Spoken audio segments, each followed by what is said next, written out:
Hello guys, welcome back to my channel. ఏంటి రోజు చూపించిందే చూపిస్తూ బోర్ కొట్టేస్తున్నానా? పీజీలో ఉంటే అంతే కదండి, అదే పప్పు అదే పెరుగు, ఏదో నచ్చని కర్రీ పెడతారు. అంటప్పుడే ఇంట్లో అమ్మ చేతి వంట గుర్తొచ్చేస్తుంది. కానీ కడుపు నిండా తినేది మాత్రం ఒక బ్రేక్ఫాస్టే, ఎందుకంటే రోజుకో టిఫిన్ స్పెషల్స్ ఉంటాయి కాబట్టి. ఈరోజు మా హాస్టల్లో చిన్న పునుగులు వేసారండి. అప్పుడప్పుడు మైసూర్ బోండా కూడా వేస్తారు, కానీ యాజ్ యూజువల్గా అదే పల్లి చట్నీ. లేండి, కనీసం ఇవైనా తిని టేస్ట్ ఎలా ఉందో చెప్తాను. పునుగులు చాలా వేడివేడిగా ఉన్నాయి.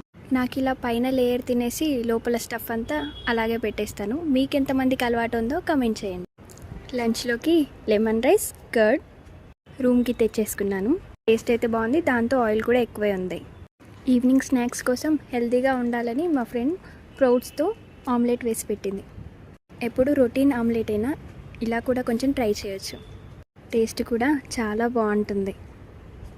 ఇక నైట్ డిన్నర్ విషయానికి వస్తే స్పెషల్గా ఫిష్ కర్రీ చేశారండి. ఇంకా వెజ్ వాళ్ళకి వస్తే యాజ్ యూజువల్ పన్నీర్ తప్ప ఇంకేమీ ఉండదు. రేపు ఇంకో వీడియోతో మళ్ళీ కలుద్దాం. బాయ్.